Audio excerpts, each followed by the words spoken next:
सुंदरपुर गांव में गोपाल दास नाम का एक अमीर सेठ रहा करता था। सेठ के पास बहुत धन था, पर फिर भी वो स्वभाव से बहुत कंजूस था। एक दिन गांव का ही एक मजदूर सुरेश गोपाल दास के खेत में काम खत्म करने के बाद अपनी दिहाड़ी लेने उसके घर पहुंचता है और उससे कहता है, सेठ जी, मैंने आपका पूरा खेत जोत दिया है।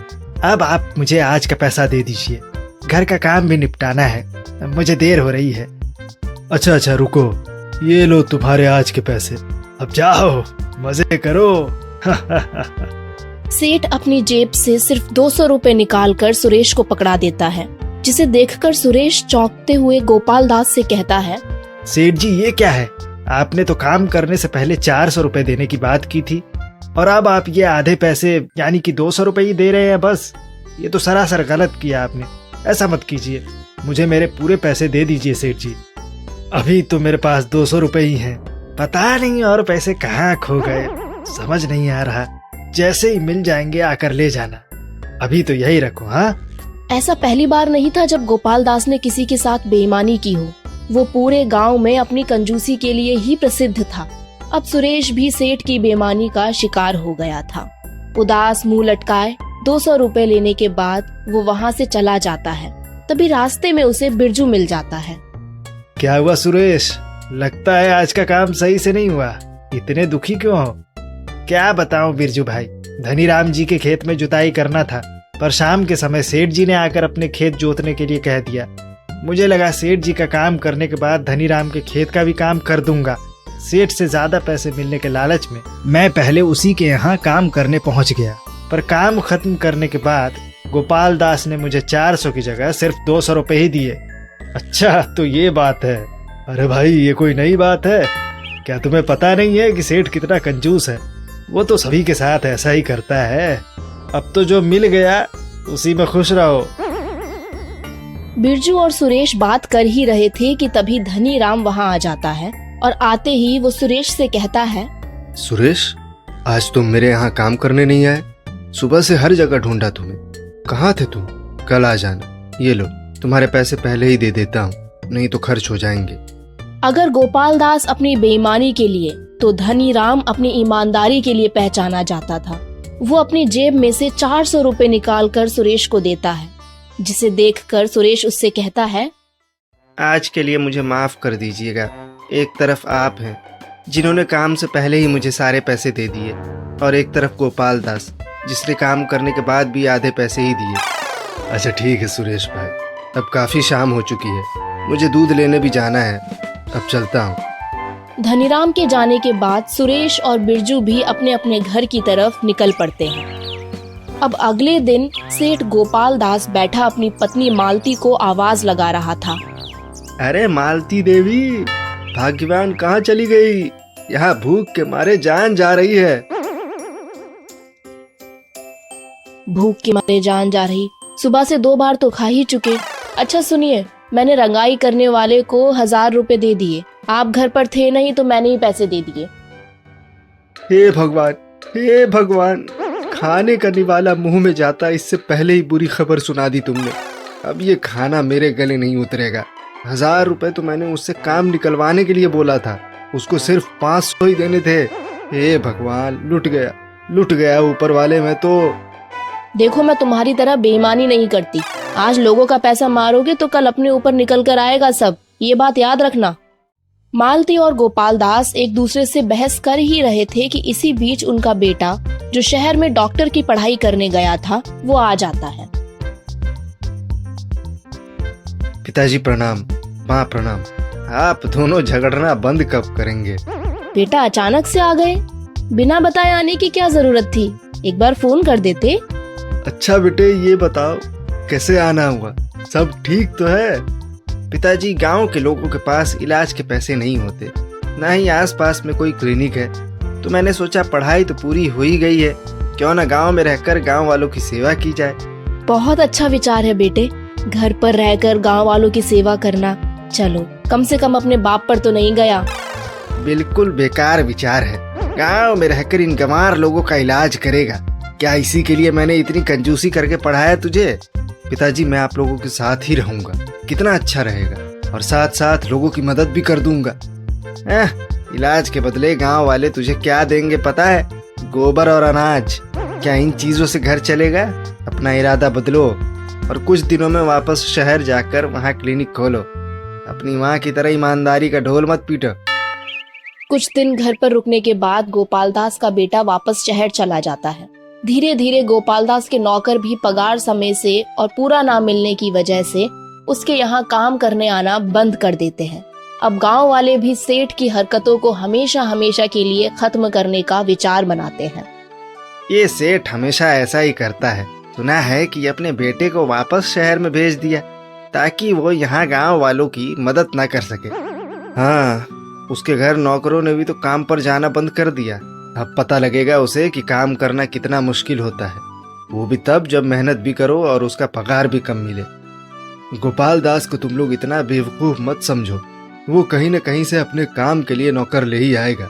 उससे अपने पैसे निकलवाने हैं तो यही मौका है। वो अभी लाचार है, हमें इसी समय कुछ न कुछ करना पड़ेगा। भैया मेरे पास एक उपाय है, मैं उसके यहाँ काम कर लेता हूँ और फिर उसके बाद आगे जो होगा वो तो आप लोगों को पता चल ही जाएगा। गांव वालों की मदद के लिए मैं अपने शहर की नौकरी को फिलहाल के लिए छोड़ देता हूँ। जैसे ही आप लोगों की समस्या खत्म हो जाएगी वैसे ही मैं वापस शहर चला जाऊंगा। आखिरकार गंदगी साफ करने के लिए किसी को तो कीचड़ में हाथ डालना पड़ेगा। ठीक है, तो तुम जितनी जल्दी हो सके सेठ के घर काम मांगने पहुंच जाना। घर का सारा काम करने में हालत खराब हो जाती है। सारे नौकर भी भाग गए। आपकी कंजूसी का भुगतान मुझे करना पड़ रहा है। पता नहीं नौकर के लिए अब कोई आएगा भी या नहीं। इसी बीच गोपी सेठ के यहाँ नौकरी मांगने आ जाता है। गोपी सेठ को घर के बाहर से आवाज लगाते हुए कहता है, सेठ जी, घर में कोई है? गोपी की आवाज सुनकर सेठ उसको अपने घर के अंदर बुला लेता है। मैंने सुना है आपको नौकर की जरूरत है सेठ जी, मुझे आपके यहाँ कोई काम मिल सकता है? काम तो मिल जाएगा, पर तुम हो कहाँ के? आज से पहले कभी देखा नहीं तुम्हें इस गांव में। सेठ जी मैं इस गांव का नहीं हूँ, मैं दूसरे गांव से यहाँ काम की तलाश में आया था, तो पता चला कि आपको नौकर की जरूरत है। ठीक है, हम तुम्हें काम पर रख लेंगे, पर पहले 1-2 दिन तुम्हें दिखाना पड़ेगा कि तुम इस घर का काम कर भी सकते हो या नहीं। अगर सब अच्छा रहा तो तुम्हारी नौकरी पक्की समझो। ठीक है सेठ जी। बीते 2 दिनों में गोपी पूरी मेहनत से गोपाल दास के घर का काम करता है।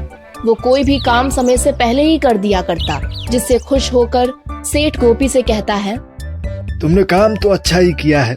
महीने का कितना पगार लोगे तुम? जरा सोच समझ कर बताना। सेठ जी आपको जितना मन हो आप दे दीजिएगा, बस मेरी कुछ शर्तें हैं।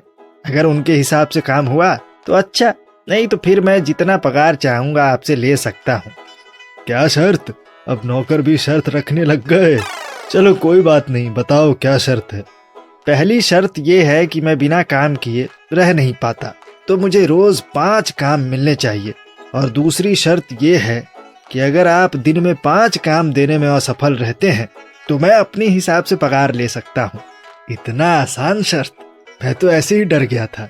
5 क्या, मैं तो इसे 10 काम भी दे सकता हूँ। चलो ठीक है, मुझे तुम्हारा शर्त मंजूर है।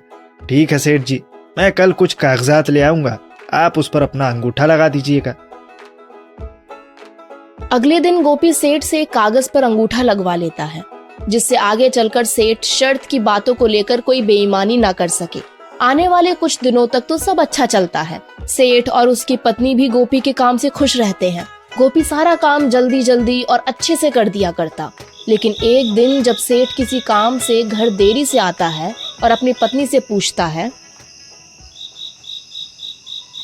भगवान आज का काम कैसा रहा गोपी का? शर्त के अनुसार सारे काम कर दिए ना उसने? काम दे भी तो क्या दें, ऐसा कोई काम नहीं बचा जो हम इससे करवा सके। जो भी काम देते हैं ये उसे पूरा कर देता है और दोबारा उसे करने लायक भी नहीं छोड़ता। मेरी तो कुछ समझ में नहीं आ रहा था कि इसे क्या काम दिया जाए। तुम मेरे सारे बचाए पैसे इस नौकर को दिलवा दोगी। अब ऐसा क्या काम दिया जाए जो ये समय से पहले न कर पाए, जिससे अगला दिन भी आ जाए और हम बच भी जाएंगे। हाँ, इसको अपने खेत से नारियल तोड़ कर लाने के लिए कहता हूँ। इतना ऊंचा पेड़ है, चढ़ने में इसकी हालत ही खराब हो जाएगी।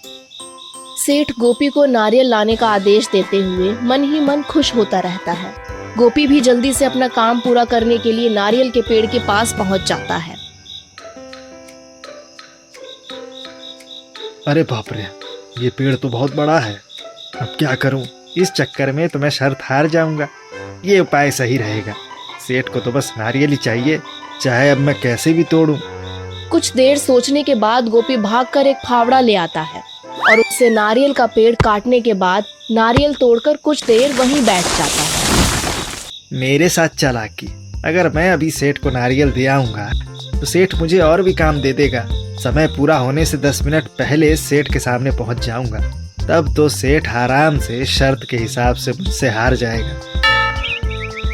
दूसरी तरफ सेठ घर में बैठा हुआ खुश हो रहा था कि उसके दिमाग की वजह से वो आज शर्त हारने से बच गया। सेठ अपनी पत्नी से इस बारे में बात कर ही रहा था कि तभी गोपी नारियल लिए वहां पहुंच जाता है। सेठ जी, ये लीजिए आपका नारियल। अब शर्त के हिसाब से आप मुझे आज 5 काम नहीं दे पाए।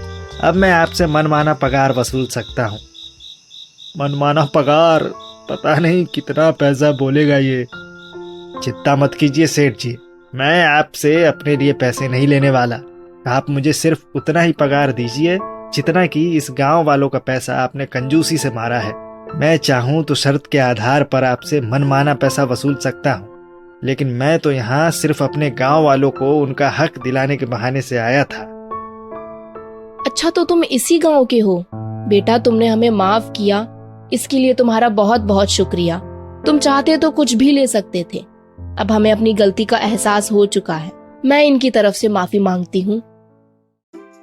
अगले ही दिन सेठ गांव के लोगों को बुलाकर उनके मारे गए पैसे लौटा देता है।